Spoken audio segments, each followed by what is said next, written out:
Guys, आज हम लोग स्टार्ट करने वाले हैं टिस्को अप्रेंटिस का। और ये टिस्को अप्रेंटिस मेनली जो आपका पूछा जाता है तो 10th क्लास का बेसिक क्वेश्चंस पूछे जाते हैं। तो हम लोग का मेन मोटो है जनरल साइंस को लेना। तो जनरल साइंस में आज हम लोग सबसे पहले स्टार्ट करते हैं करंट इलेक्ट्रिसिटी चैप्टर, जिससे मोस्टली क्वेश्चंस आपका पूछे जाएंगे। तो करंट इलेक्ट्रिसिटी चैप्टर जो होता है मेनली बेसिक क्वेश्चंस इसमें पूछे जाएंगे, तो आपको ध्यान देना है। तो सबसे पहले हम लोग आपको जानते हैं what do you mean by the current. Can anybody define what do you mean by the current? कोई बता सकता है करंट क्या होता है? The flowing of electron. The flow of electron It's called current. ठीक है। तो इसका फॉर्मूला आप लोग बता सकते हैं करंट क्या होता है? I equal to तो सबसे पहले ध्यान दीजिए, वेरी गुड। तो सबसे पहले ध्यान दीजिए कि कोई भी कंडक्टर पे यदि इलेक्ट्रॉन फ्लो करता है, कोई भी कंडक्टर पे यदि इलेक्ट्रॉन फ्लो करेगा तभी आपका करंट का फॉर्मेशन होगा। तो करंट फॉर्मेशन के लिए आपका इलेक्ट्रॉन का फ्लो होना जरूरी है। और इलेक्ट्रॉन कहाँ फ्लो करता है? कंडक्टर में। कंडक्टर में क्यों फ्लो करता है? क्योंकि वहां पे फ्री इलेक्ट्रॉन्स पाए जाते हैं। क्यों पाए जाते? फ्री इलेक्ट्रॉन्स पाने की वजह से ही क्या होता है, करंट का फ्लोलिटी होता है। तो ध्यान देने वाली बात है, आपके क्वेश्चंस पूछे जाते हैं। मान लीजिए इलेक्ट्रॉन का डायरेक्शन इस डायरेक्शन में होगा, तो करंट का डायरेक्शन किधर होगा बाबू लोग? opposite. जस्ट ऑपोजिट होगा। डायरेक्ट आपका ऑब्जेक्टिव क्वेश्चन में ऐसे इतनी इजी क्वेश्चन पूछे जाएंगे कि आप लगेगा कि तुरंत बना लोगे, लेकिन कंफ्यूजन है। तो इलेक्ट्रॉन का डायरेक्शन मान लीजिए इधर होता है, तो करंट का डायरेक्शन किधर होगा? ऑपोजिट होगा। इधर आपका करंट का डायरेक्शन होगा। तो सबसे पहले हम लोग देखते क्या है कि आप लोग करंट मतलब क्या होता है? I इज इक्वल टू हम लोग क्या होता है? Q by T।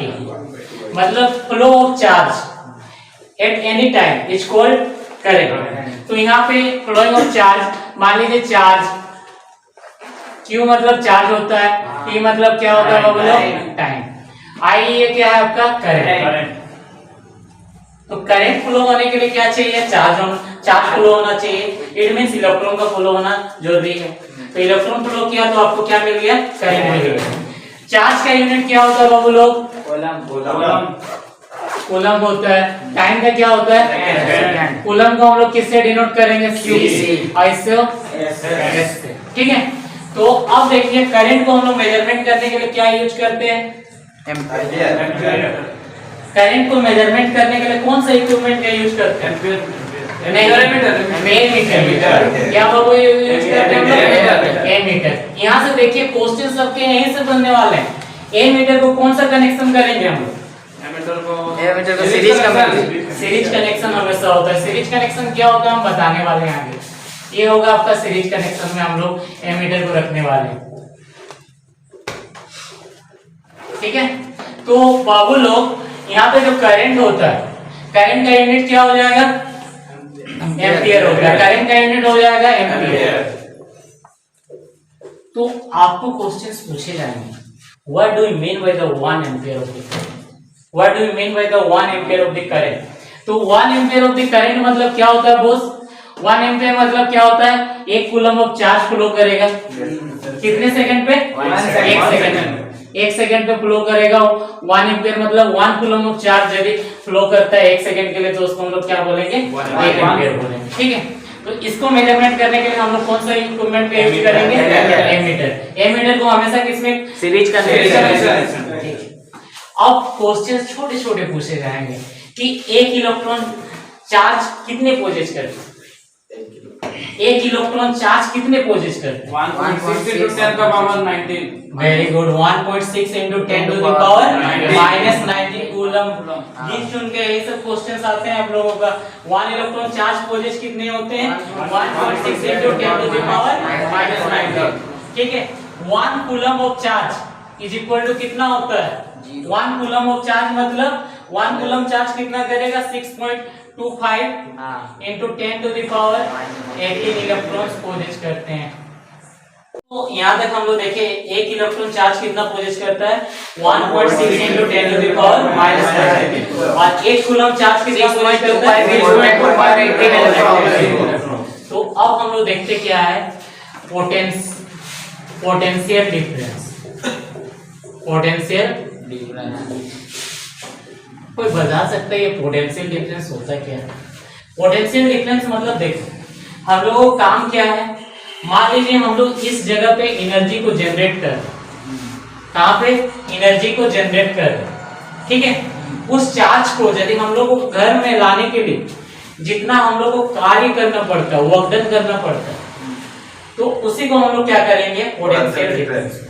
इसके बीच में कितना डिफरेंस क्रिएट हो रहा है, जिसकी वजह से क्या होता है, चार्ज आपका फ्लोरेटिव हो रहा है, ठीक है। हम लोग एक चीज ध्यान देने वाली बात है कि हम लोग का अर्थ जो है infinite number of the electrons carry करता है। अर्थ क्या करता है, आपका इनफाइनाइट नंबर ऑफ इलेक्ट्रॉन क्या करता है, कैरी करता है। तो अब हम लोग जहां पे इलेक्ट्रिसिटी जनरेट कर रहे हैं वो मेनली क्या करता है, आपका पॉजिटिव चार्ज कंटेंट होता है। अब क्या करना है, इस पॉजिटिव चार्ज को आपका घर तक लाना है, ठीक है। तो इधर से आपका हम लोग क्या करते हैं, अर्थिंग दे दिए, तो इलेक्ट्रॉन्स फ्लो करेगा इधर, ये पॉजिटिव पोटेंशियल हो गया, इधर आपका नेगेटिव पोटेंशियल हो गया। जब पोटेंशियल क्रिएट हो गया तो ये इलेक्ट्रॉन किधर फ्लो करेगा बाबू, घर से आपका, यहाँ से आपको करंट ला रहा है और आपका करंट किधर फ्लो करेगा, इधर इलेक्ट्रॉन को। तो आप जो चार्ज को ला रहे हैं, तो एक कूलम ऑफ चार्ज को यदि हम लोग एक जगह से दूसरी जगह ले जाने में जितना कार्य करना पड़ता है, उसी को हम लोग क्या बोलते हैं, potential difference. Means V is equal to क्या हो जाएगा बाबू लोग, W बट्टा Q। V is equal to W बट्टा Q। यहाँ पे W क्या है बाबू लोग, वर्क डन है, Q क्या है आपका, चार्ज है। इसका यूनिट क्या होता है, वर्क डन का, जूल। चार्ज का क्या होता है, कूलम। तो V इज इक्वल टू क्या हो गया, W अपॉन Q। तो आपको क्वेश्चंस पूछे जाएंगे मेनली कि मान लीजिए आपको यदि चेंज करना है कि वर्क डन दिया हुआ है, अब पोटेंशियल डिफरेंस दिया हुआ है, पोटेंशियल डिफरेंस का यूनिट क्या हो जाता है बाबू लोग, वोल्ट होता है। पोटेंशियल डिफरेंस का यूनिट क्या होता है, वोल्ट होता है। W का यूनिट क्या होगा, जूल। चार्ज का यूनिट क्या होता है, कूलम, ठीक है। मान लीजिए आपको क्या निकालने बोलेगा, W निकालने बोलेगा। मान लीजिए कि 2 वोल्ट आपका चार्ज, 2 वोल्ट का क्या होता है, पोटेंशियल डिफरेंस क्रिएट होता है यदि 1 कूलम ऑफ चार्ज को फ्लो करते हैं। ये 2 वोल्टेज 2 वोल्ट दिया हुआ है, 1 कूलम ऑफ चार्ज दिया हुआ है, तो W इज इक्वल टू क्या होगा बाबू लोग, V इंटू Q होगा कि नहीं, W इज इक्वल टू क्या होगा, V इंटू Q। तो 2 इंटू 1 हो गया, तो कितना हो गया, 2 जूल हो गया। W इज इक्वल टू कितना बन गया आपका, 2 जूल बन गया। तो हम लोग कोई भी क्वेश्चंस आपको पूछे जाएंगे कि आपको मान लीजिए कि V निकालना है, W निकालना है, Q निकालना है, तो you can easily find out by using this formula, V is equal to W upon Q। Potential difference क्या होता है, एक कूलम ऑफ चार्ज को यदि हम लोग एक जगह से दूसरी जगह पे ले जाने पे जितना कार्य करना पड़ता है उसको हम लोग क्या बोलते हैं, potential difference. What is the unit of potential difference is here, volt, and what is the unit of work done here, joule, and what is the unit of charge, coulomb। Got it? Now यहाँ पे हम लोग देखते क्या है कि potential difference यदि हम लोग को वोल्टेज मेजरमेंट करना है, मींस पोटेंशियल डिफरेंस को यदि हम लोग को मेजरमेंट करना है, तो it is always connected in the parallel combination. It is always connected इन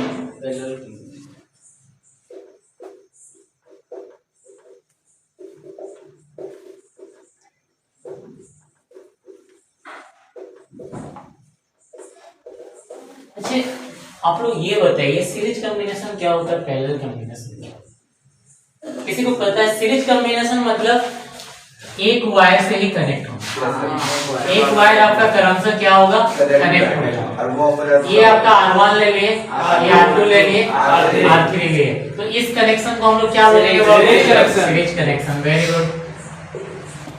अब पैरेलल कॉम्बिनेशन करना है तो क्या करना होगा, एंड टू एंड करेंगे। यहाँ पे आपका एक वायर ऐसे रखेंगे, फिर यहाँ से आपका क्या होगा, फिर यहाँ से क्या होगा, ये आपका क्या बन गया, पैरेलल कॉम्बिनेशन। ये आपका क्या बन गया, पैरेलल कॉम्बिनेशन। तो पैरेलल कॉम्बिनेशन और सीरीज कॉम्बिनेशन का क्या एडवांटेज, देखिए पैरेलल, मान लीजिए कि आप सीरीज कॉम्बिनेशन में बल्ब को रखते हैं, ये वाला मान लीजिए यहाँ पे आपका एक बल्ब जल रहा है, R2 की जगह हम लोग क्या रख दिए, बल्ब। मान लीजिए इसमें कुछ खराबी आ गई इसमें कुछ नहीं करेगा तो आपका बल्ब जलेगा क्या? नहीं जलेगा। नहीं जलेगा। ये आपको क्या होता है, इसका आपको डिसएडवांटेज। लेकिन भाई यहाँ पे यदि ये बल्ब खराब हो गया, ये खराब हो गया तो आपका R2 में करंट मिलेगा कि नहीं? मिलेगा।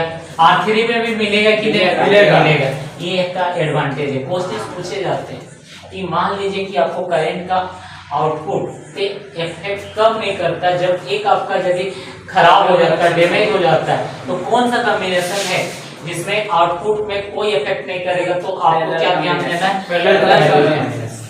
और सीरीज कॉम्बिनेशन में क्या होता है कि यदि एक का आपका यदि वायर खराब हो गया तो उसमें इफेक्ट करेगा। ठीक है, गॉट इट। तो ये हो गया हम लोग का सीरीज और पैरेलल कॉम्बिनेशन। सीरीज और पैरेलल कॉम्बिनेशन में यही फर्क है।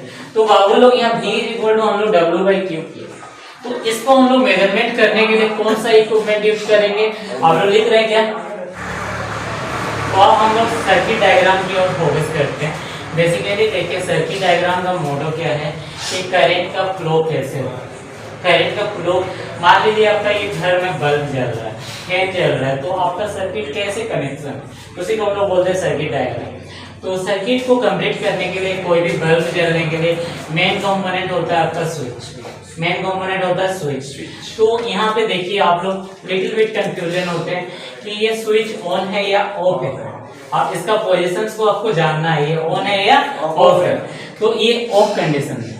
ये कौन सा कंडीशन में? ऑफ कंडीशन में। लेकिन यदि हम लोग यहाँ पे एक डॉट दे देते हैं तो ये क्या कंडीशन हो जाएगा? स्विच ऑन हो जाएगा।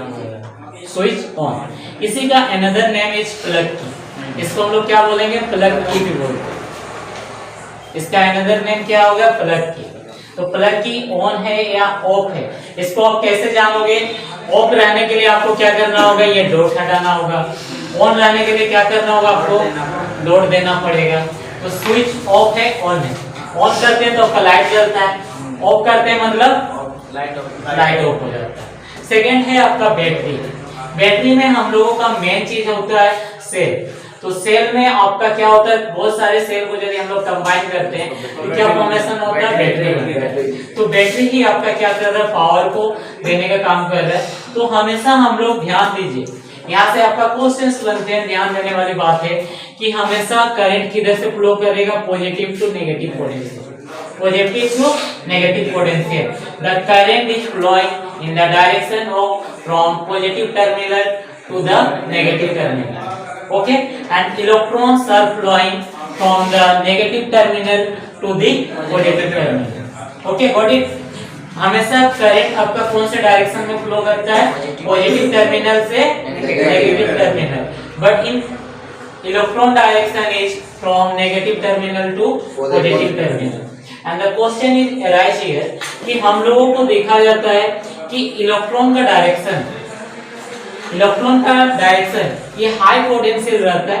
Positive terminal is high potential and negative terminal is low potential.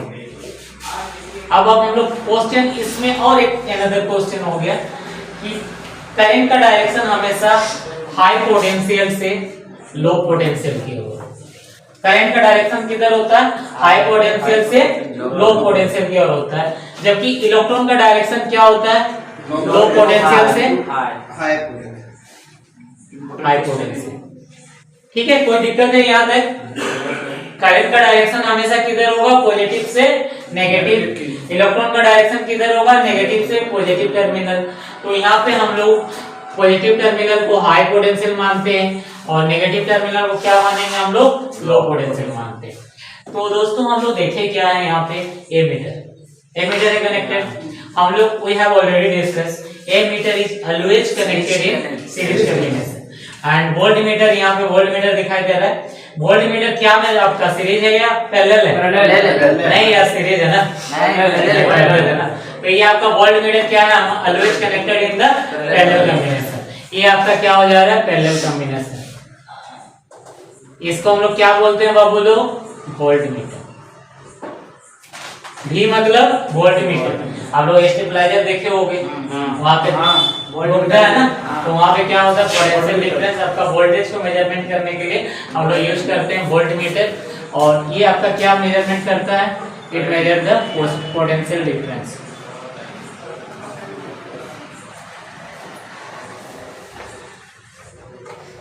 Voltmeter film combination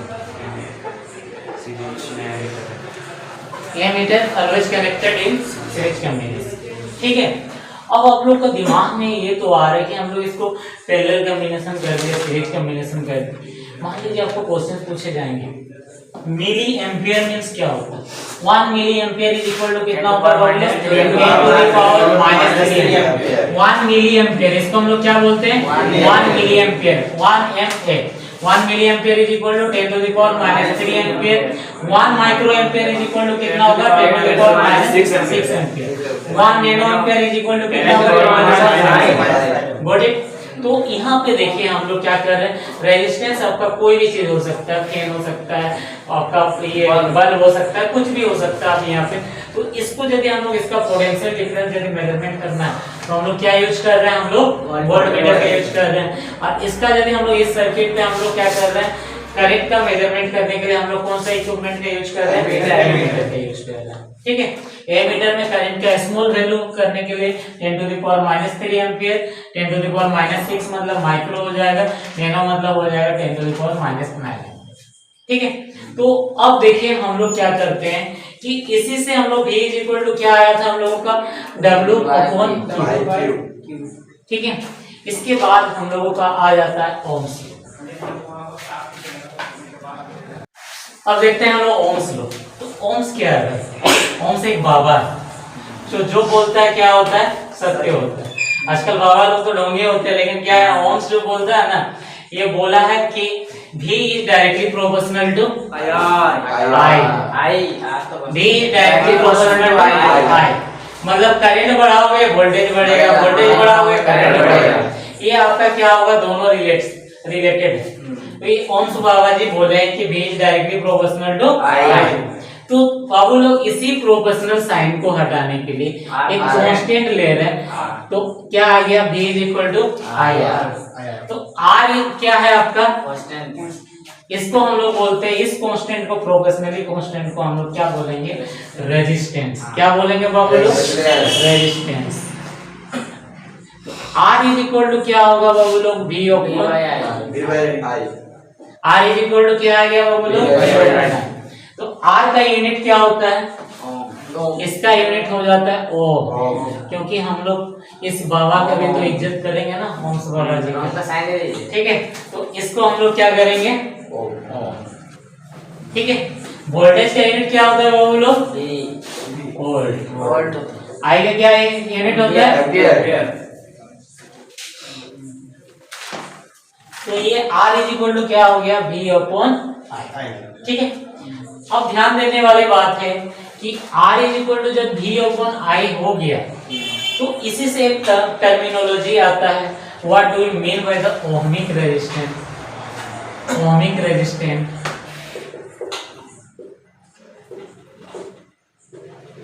and non ohmic resistance. Ohmic resistance, दो ohmic resistance, ohmic to flow Ohm's law. Ohmic resistance और non ohmic resistance. तो ohmic resistance क्या होता है? ऐसा resistance जो ओबे करता है आपका किसको?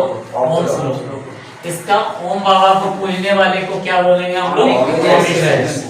और नॉन ओहमिक जो ओम बाबा को फॉलो नहीं करेगा उसको हम लोग क्या बोलेंगे? Non resistance. तो which obey the Ohm's law, which obey the Ohm's law, that is called an resistance. Obey the Ohm's law, that is called ohmic resistance।